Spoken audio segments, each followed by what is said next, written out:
Edmonds.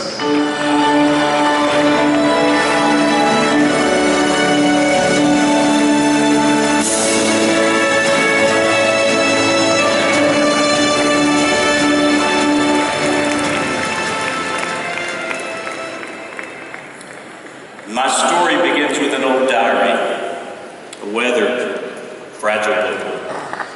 The diary belonged to a young man from Tennessee, fighting for his country on a continent near the edge of collapse. Its owner, my father, passed away years earlier. Since then, the diary remained tucked away with other mementos from his service in World War II. He had served with distinction. Master Sergeant Roddie Edmonds of the 106th Infantry was captured in the Battle of the Bulge and spent 100 days in a harsh German POW camp toward the end of the war. This was the story our family knew, the totality of his service. Service he never talked about. While reading Dad's diary one evening, many years after his passing, his words touched my heart. In it, Dad wrote, "A lot of things I'm not going to write because they're not exactly nice to talk about. I know God was with us and He answered our prayers. I learned men even better than before. Some were good, some were bad, some were better, some were worse." The diary inspired me to look further into Dad's service and to uncover the true story of his time as a prisoner of war. Dad was the highest ranking American soldier in Stalag 9A, a POW camp near Ziegenhain, Germany. It was near the end of the war, late January 1945. The Nazis had strict anti-Jew policies in the POW camps, segregating Jewish POWs from non-Jews, sending them to certain death in labor camps. American Jewish soldiers were told if they fell into enemy hands to destroy their dog tags and any mention of their Jewish identity. Late one evening, German officers ordered that only Jewish soldiers were to report outside for the next morning's roll call. Without hesitation, my dad turned to his men and said, "We're not doing that. Tomorrow, we all fall out."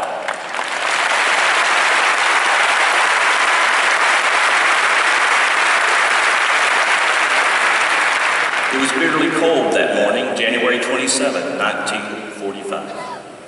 As the Nazi commander approached, he couldn't believe his eyes. All of the Americans, more than 1,200 soldiers, were lined up in sharp formation.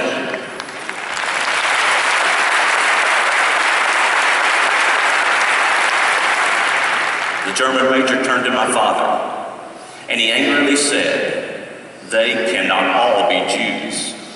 To which my father declared, "We are all Jews here."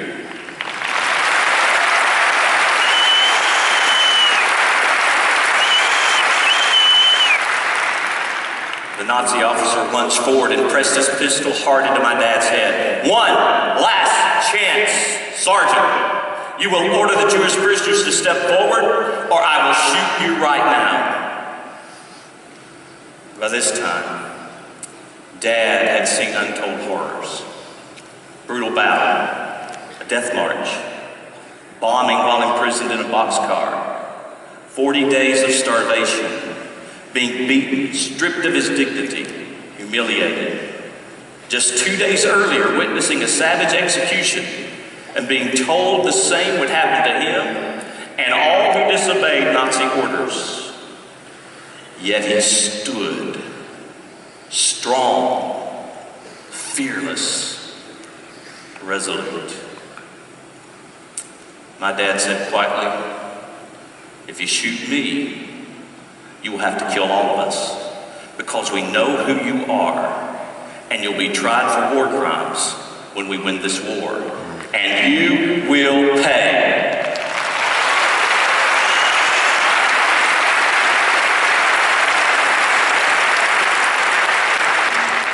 The Nazi blanched. Suddenly and without warning, he lowered his gun and walked away.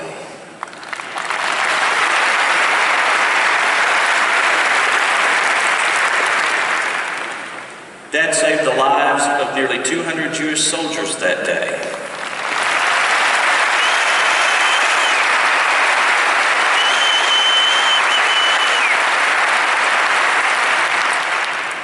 Earlier this year, Israel's Holocaust Museum in Yad Vashem and the nation of Israel honored my father as one of the righteous among the nations.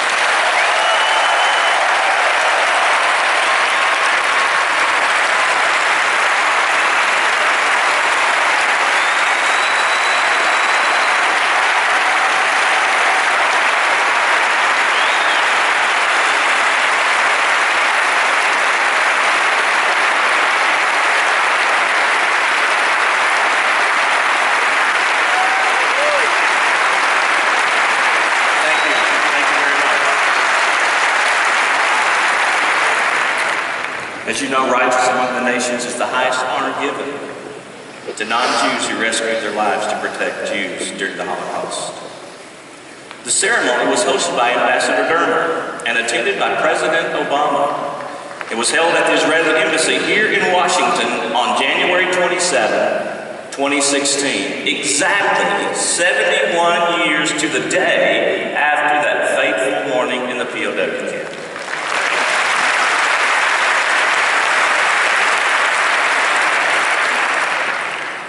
My dad is only the 5th American and the first U.S. serviceman to receive the award.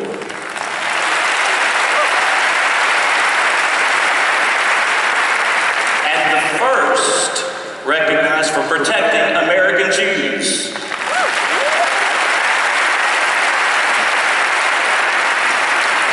Now, I think he deserves the Congressional Medal of Honor. How about you?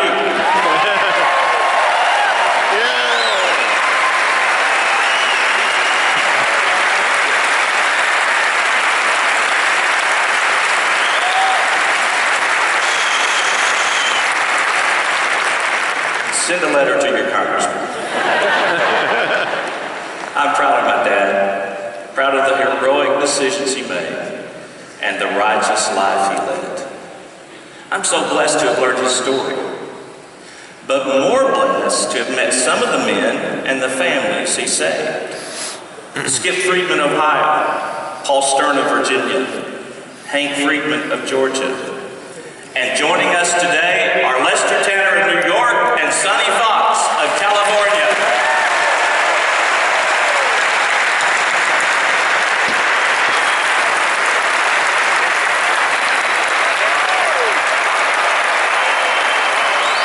Yeah! Woo!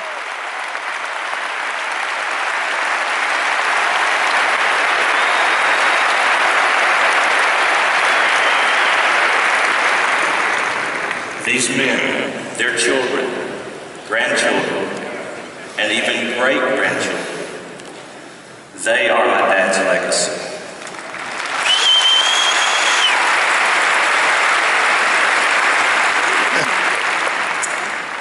As an AIPAC activist, I see my work with AIPAC as a vital part of continuing my dad's legacy.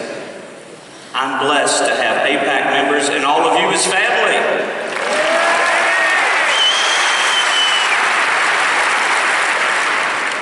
We're a family committed to a strong America and a safe and secure homeland for the Jewish people, something I know Dad would be thrilled about.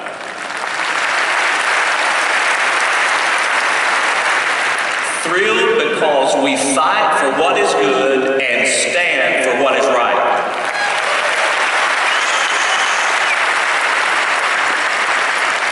Thank you, AIPAC, for letting me share Dad's story and for giving me a voice within the pro-Israel community. May God richly bless each of you, the state of Israel, and the United States of America.